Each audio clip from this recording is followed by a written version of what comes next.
Ah ouais, parce qu'accessoirement, je dors avec ça. Jour 2 du vlog. Avec moi. Et il est actuellement 9h. Et je suis encore au lit. Aujourd'hui les gars, c'est vraiment une journée déterminante. Parce que je bosse l'après-midi et je vais voir si j'arrive toujours à tenir ma routine en plus du boulot. Je bosse l'après-midi de 14 à 17, donc ça devrait le faire. Donc là on refait comme hier. Petit déjeuner, la même chose, une séance de sport. Ensuite on essaie de manger vite fait, puis on part au boulot. Let's go. Oh les gars, juste, je vous prends 5 minutes de votre temps. S'il y a un livre que je peux vous conseiller, c'est celui-là. Les 9 leçons du guerrier Maasai de Xavier Perron. Franchement, c'est... Bon, ouais, non, je l'ai pas commencé, c'était juste pour faire le mec.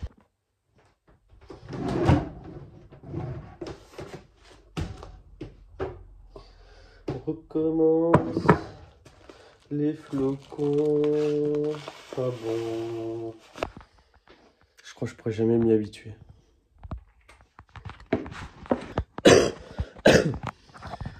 Non, je crois que je m'habituerai jamais. Les flocons à l'eau, c'est quelque chose, les gars, je vous jure. C'est vraiment quelque chose. Moi, je voulais vous parler d'un sujet.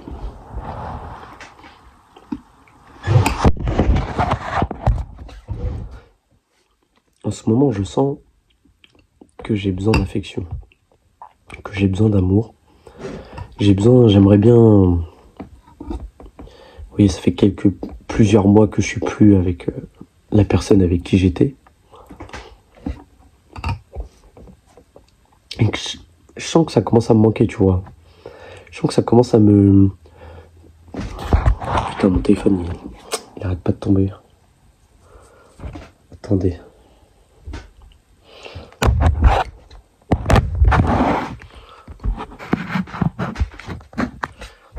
Tu vois, je sens que ça commence à me faire quelque chose.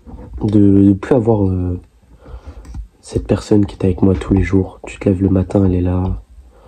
Tu sais qu'elle va te donner de l'affection. C'est un peu dur pour moi, en ce moment. Mais en même temps, ça m'anime. Parce que j'aime la difficulté. J'aime me sentir en demande. Parce que quand j'avais ça, quand je pouvais être en couple, quoi, j'étais comblé. Mais donc, ce que je fais en ce moment, je le faisais pas. J'avais le confort. J'avais pas ce petit appart. Pas super cosy.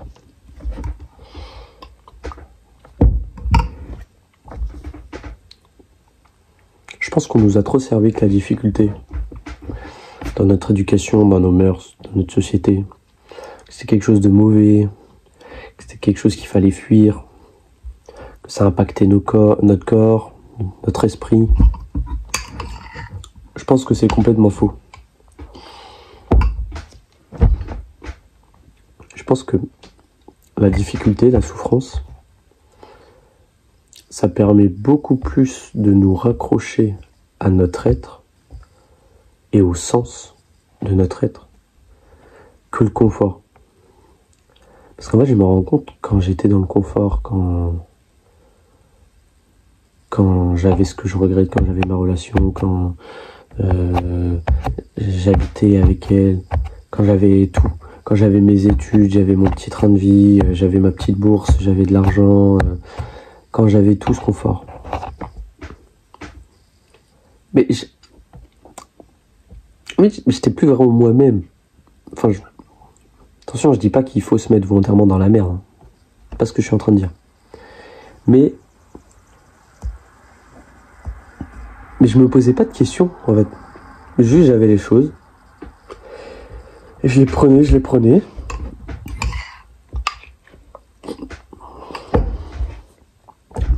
À aucun moment, je me posais des questions. Je me disais, est-ce que je veux plus dans la vie? Est-ce que je suis quelqu'un d'ambitieux? Bah non, j'avais tout. J'avais tout, j'avais pas besoin de plus. J'avais un minimum d'argent. J'avais une voie un minimum tracée. Peut-être qu'il me plaisait pas forcément, mais c'était tracé, quoi.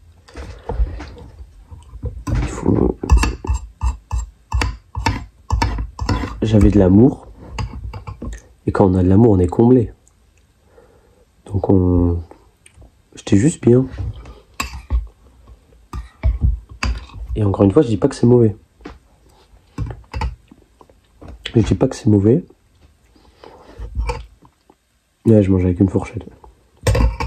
Je dis pas que c'est mauvais, mais je dis faut prendre légèrement. J'ai pas dit que faut fuir ça, hein.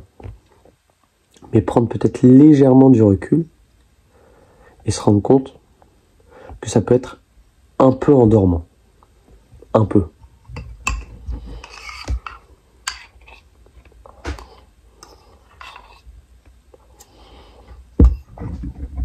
Dites-moi ce que vous en pensez. Je pense qu'il y a quelque chose comme ça, hein.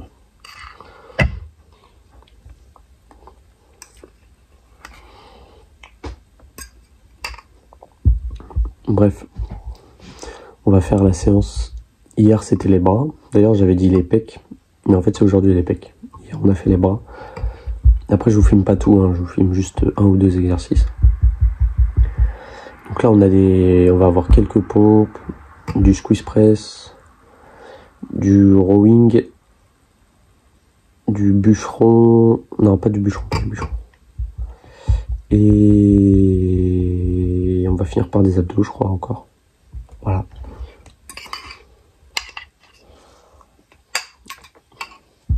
Allez, on se reprend dans 5 minutes.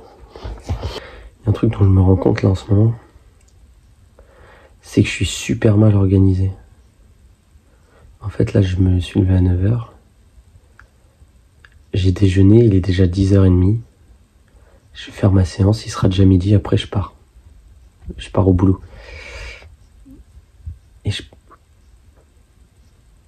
Et ça, c'est catastrophique niveau organisation. Ok, je fais mes choses, mais en fait, j'ai à peine le temps là pour faire cette vidéo. Je vais rentrer chez moi, je vais devoir faire du montage, lancer un live. Et la journée sera finie. Déjà. C'est pas grave, les gars. Parce que de toute façon, vous verrez les fruits de vos efforts quand le moment sera venu. Donc c'est parti, on fait la séance. Séance pec. On va se défoncer. Let's go.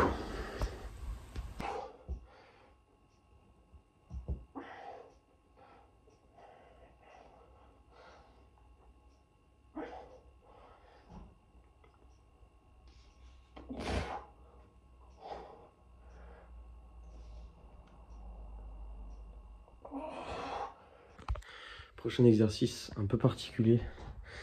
Je fais un superset, donc j'enchaîne 12 pompes normales, 12 pompes écartées et 8 pompes diamant. Et je fais ça 3 fois.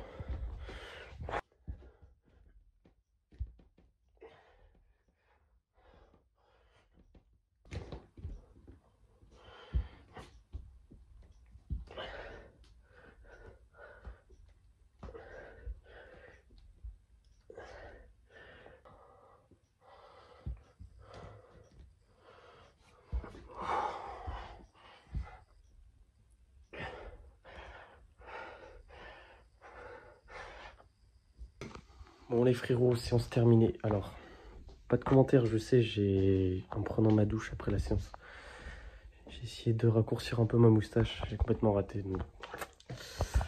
Voilà. Voilà. Rigolez.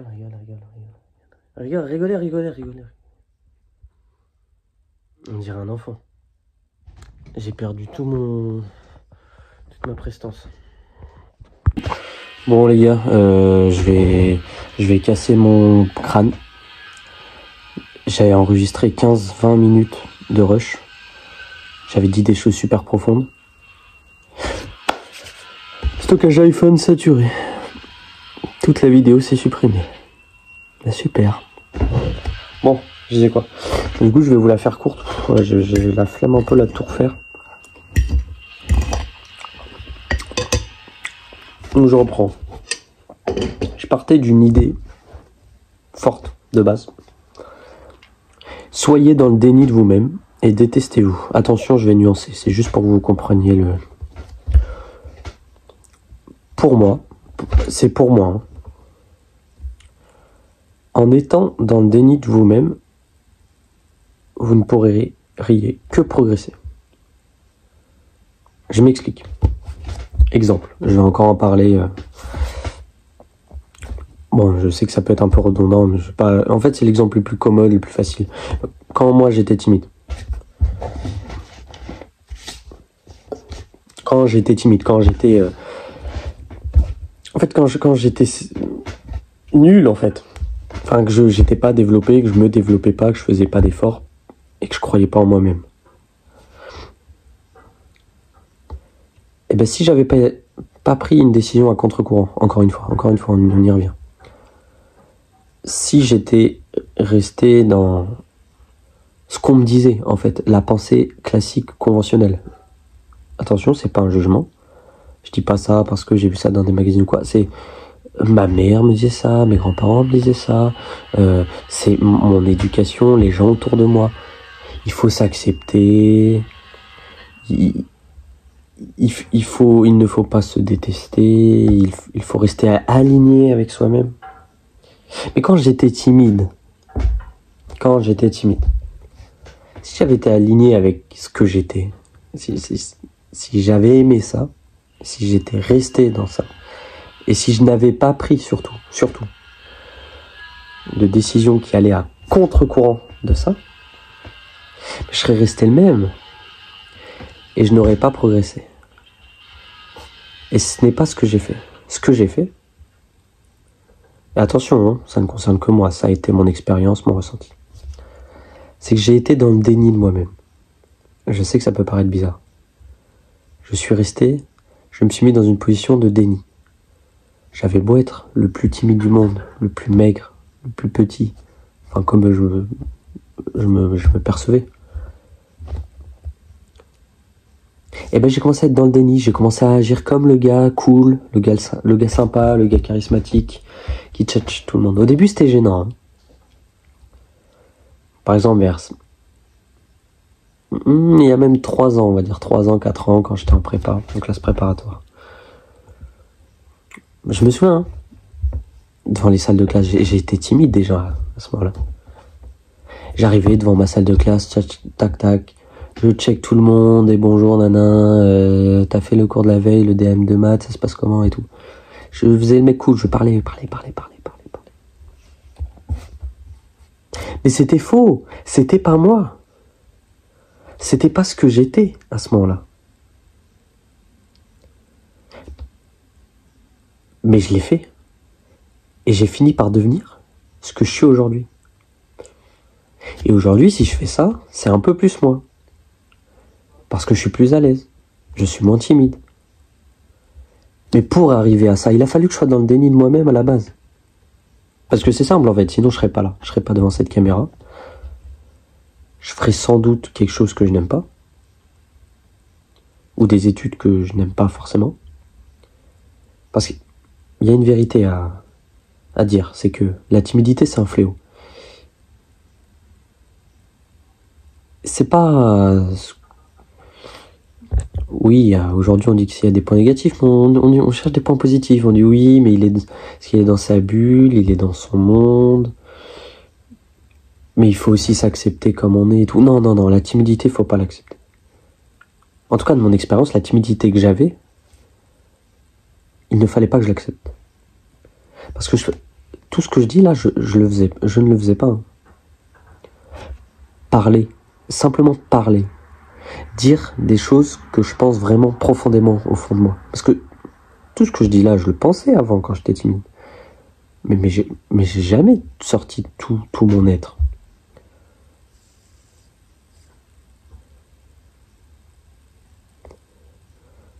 J'en étais incapable. J'en étais incapable. Je ne pouvais pas parler de moi. C'est simple, je ne pouvais pas parler de moi. Quand tu es timide, certes, tu es dans ta bulle. Ça veut pas dire que tu es aligné avec toi-même, que tu sais ce que tu es. Tu sais pas ce que tu es. Quand des gens parlaient, quand j'avais des gens autour de moi, pour moi, c'était eux mes repères. N'importe qui. C'est eux qui faisaient la conversation. C'est eux qui dictaient le tempo. En repas de famille, c'est les gens qui font la conversation. Et pour moi, je n'avais pas le droit de parler. Je n'avais pas le droit de m'exprimer, de dire ce que j'étais, ou dire n'importe quoi. En fait, cette pensée de être dans le déni de soi-même, ce que je vous ai dit là, que la solution pour combattre la timidité, c'est d'être dans le déni de soi-même, vous pouvez ne pas être d'accord avec ça. Mais la timidité est de toute façon déjà un déni de soi-même. Donc en fait, ma solution, ça a été d'être dans le déni du fait que j'étais déjà dans le déni. Je sais pas si vous comprenez. Et moins, ça fait plus. Et ça apporte que du bon. Donc, voilà, ce que je voudrais que vous... Ce qu'il faudrait retenir, je pense, c'est que se dénier n'est pas forcément une mauvaise chose. Parce que sinon, je pense que moi, à titre personnel, j'aurais vraiment jamais évolué. Si j'avais attendu les solutions classiques, aller voir le psy, en parler, faire des groupes de timides anonymes. Alors, je dis pas, hein, peut-être que ça aide des gens. Hein. Mais moi, en plus, étant donné que j'étais timide maladif, je ne serais jamais allé de moi-même vers ça. Et les gens autour de moi, en plus, parce que l'entourage a aussi une responsabilité, je pense. Et ce que je regrette parfois, c'est que l'entourage ne réagit pas. Moi, mon entourage ne voyait pas comme une nécessité pour mon bien-être de me faire sortir de ça. Et je pense que ça, c'est mauvais. Alors oui, on est responsable de soi. Mais je pense que l'entourage, parfois, devrait être un peu plus violent et un peu plus intolérant avec quelqu'un quand il voit qu'il est vraiment englué dans la merde. Parce que moi, j'étais englué dans la merde jusqu'au cou, là. Enfin, je sais même... Vous voyez même plus ma tête. En tout cas, je le sentais comme ça. Et j'aurais aimé avoir quelqu'un, j'aurais vraiment adoré avoir quelqu'un qui me dise maintenant c'est fini ça. Mes parents, mes grands-parents, mais pourquoi ils font pas? Pourquoi? Eh bien parce que maintenant dans cette société, nous sommes dans l'acceptation de tout. Il faut accepter les gens tels qu'ils sont. Mais j'étais malheureux. Donc pourquoi? J'étais malheureux à ce moment-là. Donc pourquoi l'accepter? Pourquoi cette bien-pensance, il faut accepter les gens? J'étais malheureux, je ne voulais pas, moi. J'arrivais juste pas à le dire. Et maintenant, je suis heureux. Et c'est moi qui ai dû faire les choses pour en sortir. Et je sais que si j'ai des enfants, si j'ai un enfant, et que je vois qu'il est comme ça, je serai là pour lui, mais en même temps, je lui donnerai les armes pour s'en sortir de lui-même. Donc voilà, une pensée furtive du jour. Être dans le déni de soi-même n'est pas toujours une mauvaise chose. Et je ne dis pas qu'il faut se détester. Mais je dis aussi qu'à trop s'aimer, on n'évolue pas. Et on ne voit pas toujours nos points d'amélioration. Par exemple, moi quand j'étais dans le confort, quand j'avais mes petites études, ma petite bourse, ma petite copine, j'étais j'étais content, j'étais heureux, mais j'étais pas très heureux. Et je me sentais pas, je sentais que je fuyais quelque chose, je perdais quelque chose. Que je retrouve plus maintenant que je suis dans ce petit appartement et que je fais des choses qui me passionnent, qui me font vibrer au fond, à l'intérieur. Et je me sens beaucoup plus heureux. Car aussi peut-être beaucoup plus aligné. Voilà les gars, c'était une petite pensée furtive. Le déni de soi-même. Pensez-y. Merci de votre écoute. Je vous fais des bisous. Je vous dis à la prochaine pour un prochain vlog. Live tous les jours, 18h comme d'hab. Ce soir on joue à Uncharted 4. Je l'ai acheté. J'ai toujours voulu le faire. Je vous fais des bisous. Ciao.